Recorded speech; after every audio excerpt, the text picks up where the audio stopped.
du Togo. L'Assemblée va écouter une allocution de Son Excellence Bassirou Diomaye Diakhar Faye, président de la République du Sénégal. Je prie le protocole de bien vouloir escorter Son Excellence et je l'invite à s'exprimer devant l'Assemblée.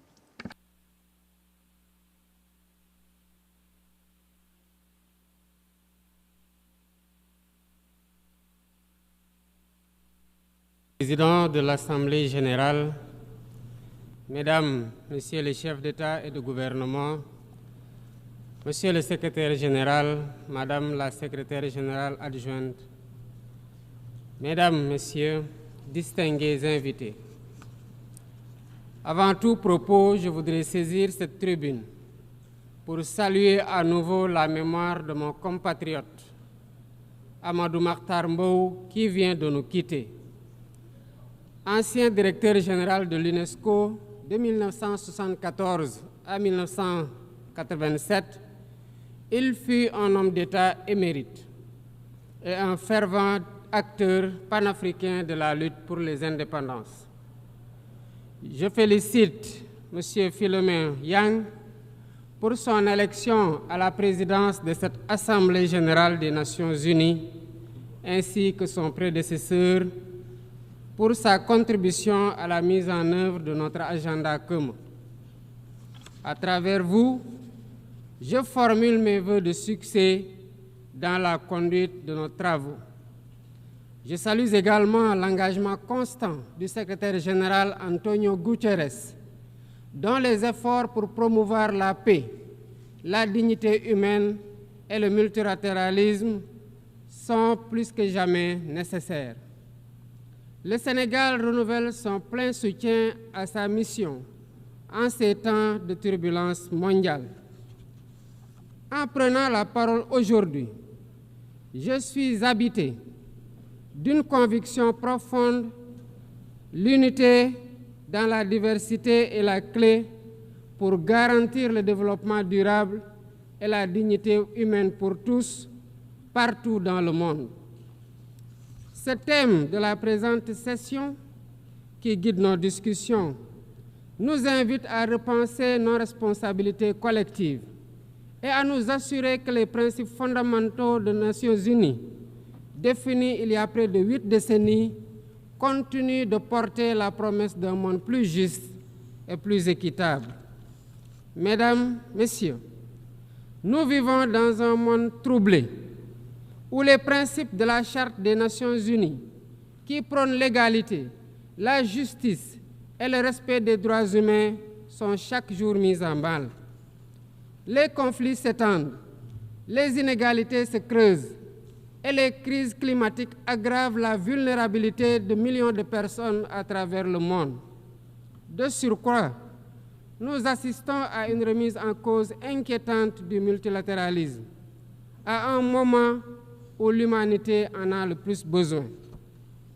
Le monde doit se regarder en face, sans complaisance. Les valeurs que nous avons juré de défendre sont piétinées dans plusieurs régions du globe. Que l'on soit à Gaza, à Tel Aviv, à Dakar ou ailleurs, chaque être humain est porteur de cette égale dignité, une dignité qui transcende les frontières, les cultures et les appartenances religieuses.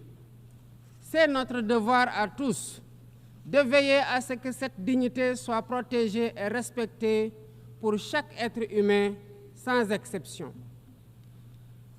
Ce devoir est l'essence même des Nations unies. Pourtant, nous constatons chaque jour que le droit international, ciment de la paix mondiale, est souvent violé.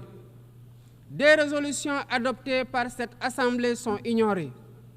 En tolérant ces violences répétées, nous foulons aux pieds les principes de la Charte des Nations unies et sapons les fondements même de cette maison de la paix. Jamais les fondements des Nations unies n'ont autant vacillé qu'en ces temps de violence et de peur et d'incertitude. Si nous voulons éloigner le spectre de la guerre et œuvrer à l'avènement d'un monde meilleur, alors il est temps de changer les paradigmes. Il est temps de remettre l'humain au centre de l'agenda international comme nous y invite le thème de cette session. Monsieur le Président, Mesdames, Messieurs, nous ne voulons plus fermer les yeux sur la tragédie qui se déroule dans le Sahel. Des groupes terroristes sèment la terreur, pillent, tuent les populations civiles innocentes. Cette région, autrefois stable, est désormais en proie à une violence quotidienne, tandis que les Nations Unies, particulièrement le Conseil de sécurité, restent trop souvent inertes. De même, nous ne pouvons pas accepter que le Sahel devienne le théâtre de rivalités de puissances étrangères dont les affrontements ne font qu'aggraver la déstabilisation de la région. Je dois rappeler ici que la paix et la sécurité de l'Afrique sont indissociables de la paix mondiale. Il est impératif que le Conseil de sécurité remplisse pleinement son rôle de garant de la stabilité internationale. J'exprime à nouveau la préoccupation du Sénégal face à la situation tragique qui perdure en Palestine. Des générations entières y ont grandi sous l'ombre de l'oppression, privées de leur droit fondamental à un État viable. Le Sénégal, en tant que président du Comité pour l'exercice des droits inaliénables du peuple palestinien, appelle à un cessez-le-feu immédiat et durable. Nous réitérons notre soutien à la solution des deux États, avec Jérusalem-Est comme capitale de la Palestine, conformément aux résolutions pertinentes des Nations Unies. Cette guerre qui n'épargne ni femmes, ni enfants, ni infrastructures vitales est une plaie ouverte sur la conscience internationale. Il est impératif que le droit international humanitaire soit rétabli dans toutes les zones de conflit et que les Nations Unies jouent pleinement leur rôle de médiateur et de garant de la paix. Mesdames et Messieurs, la paix n'est pas seulement l'absence de guerre. La paix, c'est aussi la possibilité pour chaque être humain de vivre dans la dignité, de se nourrir, de se loger, de s'éduquer et de recevoir des soins. Or, aujourd'hui, plus de 750 millions de personnes ne mangent pas à leur faim et des millions basculent chaque jour dans l'extrême pauvreté. Ces chiffres éloignent de plus en plus le monde des objectifs de développement durable fixés pour 2030.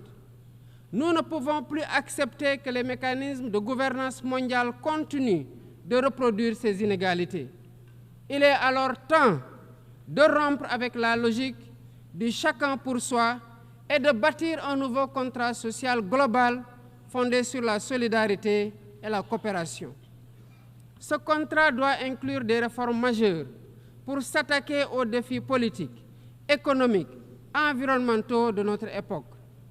Premièrement, il est impératif de sauvegarder et de renforcer le multilatéralisme comme cadre unique d'action pour la paix et la sécurité internationale. Cela passe par une réforme urgente des institutions mondiales, notamment le Conseil de sécurité, le FMI, la Banque mondiale, afin qu'elles soient plus inclusives et qu'elles reflètent les réalités géopolitiques et économiques actuelles. Le continent africain, en particulier, doit avoir une place plus importante dans ces instances de décision.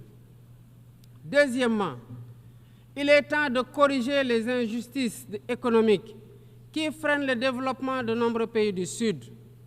Le commerce illégal, l'évasion fiscale, les flux financiers illicites et les congés fiscaux abusifs ruinent les pays en développement, notamment en Afrique. Ces injustices doivent être corrigées pour permettre à tous les pays de participer pleinement au commerce mondial et de bénéficier de la croissance économique. Troisièmement, il est essentiel de garantir avec détermination et d'agir avec détermination contre le réchauffement climatique en respectant le principe de responsabilité commune mais différenciée. Les pays industrialisés responsables historiques des émissions massives de gaz à effet de serre doivent intensifier leurs efforts pour financer une transition énergétique juste et équitable qui ne pénalise pas les pays en développement. Nous devons impérativement protéger notre planète sans sacrifier les droits des nations les plus vulnérables à poursuivre leur développement. Quatrièmement, il est nécessaire de rompre avec toute tentative d'imposer des normes civilisationnelles unilatérales. Depuis son indépendance, le Sénégal a toujours défendu l'égale dignité des cultures et des civilisations.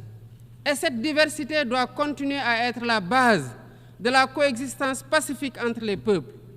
Aucune nation ne devrait imposer aux autres ses pratiques ou ses valeurs comme normes universelles.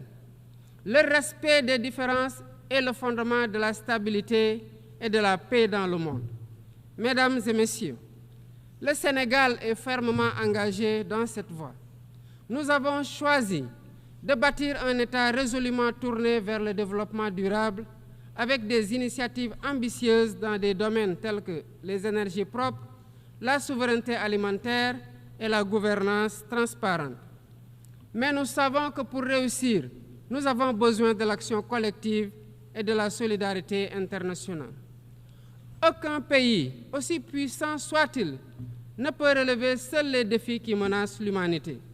Il nous faut donc agir ensemble, unis dans la diversité, pour construire un avenir où la dignité humaine est respectée, où la justice prévaut et où la prospérité est partagée.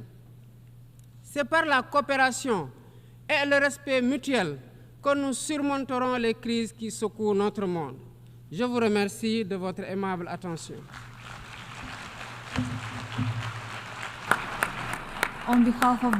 Au nom de l'Assemblée, je remercie le président de la République du Sénégal.